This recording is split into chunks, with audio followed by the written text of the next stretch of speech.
Hello दोस्तों, राधे राधे, जय श्री कृष्णा। आज हम लेकर आए हैं श्रवण कुमार की कथा। आदर्श बालक श्रवण कुमार अपने माता और पिता का भक्त था। उसने अपने नेत्रहीन माता पिता की सेवा में अपना संपूर्ण जीवन समर्पित कर दिया था। श्रवण कुमार की कथा जनमानस के मस्तिष्क पटल पर आज भी अंकित है। मातृ और पिता के प्रति भक्ति की ऐसी कथा बिरले ही सुनने को मिलती है। ये कथा माता पिता के प्रति अतुलनीय प्रेम और सम्मान का वर्णन करती है।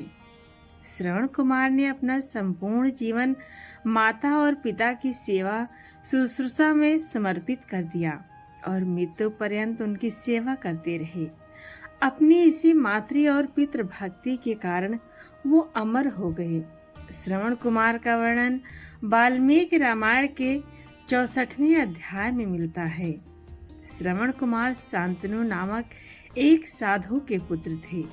उनकी माता का नाम ज्ञानवती था, जो एक धर्मपरायण स्त्री थी। उनके माता पिता नेत्रहीन थे। बड़े कष्ट सहकर उन्होंने उनका पालन पोषण किया था। इसीलिए माता पिता के प्रति उनके मन में अथाह प्रेम और श्रद्धा थी। जब वे कुछ बड़े हुए तो अपने माता पिता की सेवा में लग गए। वे नदी से पानी भर कर लाते, जंगल से लकड़ियां चुन कर लाते, भोजन तैयार करते और घर के समस्त कार्य करते।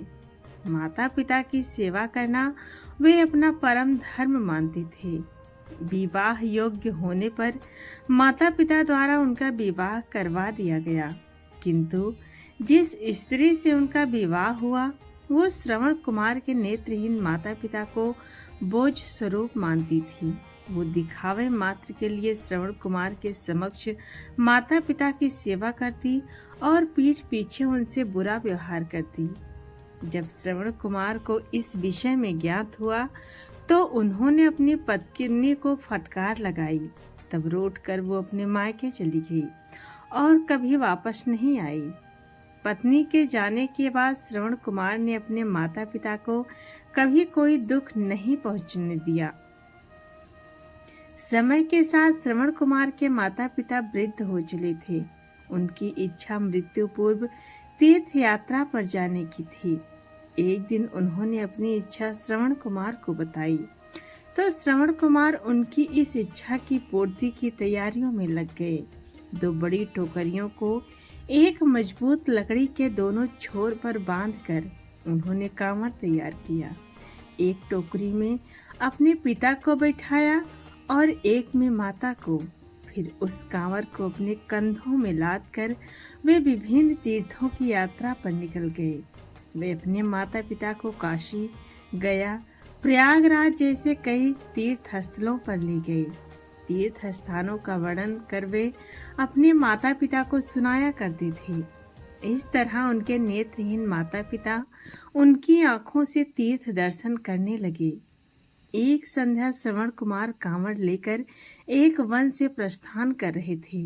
उनके माता पिता बहुत देर से प्यासे थे। उन्होंने श्रवण कुमार से पानी लाने को कहा। श्रवण कुमार ने एक पेड़ के नीचे कांवड़ नीचे रखा और कलश लेकर जल की खोज में निकल पड़े। पास ही उन्हें एक नदी दिखाई पड़ी और वे नदी तट पर पहुंच गए। उस दिन अयोध्या के राजा दशरथ उसी वन में आखेट कर रहे थे। दिन भर वन में भटकने के उपरांत भी उन्हें कोई आखेट प्राप्त न हो सका। वे वापस लौटने का मन बना ही रहे थे कि उन्हें नदी तट पर आहट सुनाई पड़ी। उन्होंने सोचा कि अवश्य ही कोई वन्य जीव नदी तट पर प्यास बुझाने आया है। शब्द भेदी बाण चलाने में पारंगत राजा दशरथ ने आहट की दिशा में बाण छोड़ दिया, किंतु वो कोई वन्य प्राणी नहीं अपितु श्रवण कुमार थे, जो अपने माता पिता के लिए कलश में जल भर रहे थे। बाण उनके सीने में जा घुसा और वे पीड़ा से कराह उठे।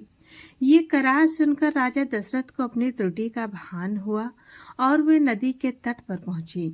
घायल अवस्था में श्रवण वहां पड़े हुए थे। राजा दशरथ प्रायश्चित से भर उठे। वे श्रवण से क्षमा याचना करने लगे। तब श्रवण कुमार ने कहा, राजन, मुझे अपनी मृत्यु का कोई दुख नहीं। दुख है कि मैं अपने माता पिता की इच्छा पूर्ण न कर सका। मैं उन्हें समस्त तीर्थों की यात्रा न करा सका। इस समय वे प्यास से व्याकुल हैं। कृपा कर आप इस कलश में पानी भरकर उनकी प्यास बुझा दीजिए। इतना कहकर श्रवण ने प्राण त्याग दिए। अनजाने में स्वयं से हुई अपराध से दुखी राजा दशरथ श्रवण के माता पिता के पास पहुंचे। श्रवण कुमार के माता पिता कदमों की आहट से जान गए कि वो उनका पुत्र नहीं है। पूछने पर दशरथ ने पूरा वृतांत सुनाया। अपने पुत्र की मृत्यु का समाचार सुन माता पिता विलाप करने लगे और उन्होंने दशरथ को श्राप दे दिया कि जिस तरह से मैं अपने पुत्र के वियोग में तड़प तड़प कर अपना प्राण त्याग रहा हूँ, उसी तरह से तुम भी तड़प तड़प के अपने पुत्र के वियोग में प्राण त्यागोगे।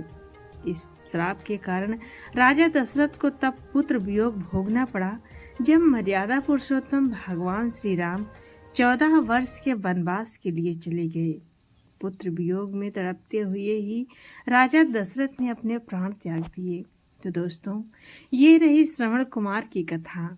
आपको कैसी लगी कमेंट में ज़रूर बताएं और पसंद आई तो हमारे चैनल को सब्सक्राइब ज़रूर करें और अगली कथा किसकी सुनाएं ये भी अवश्य बताएं।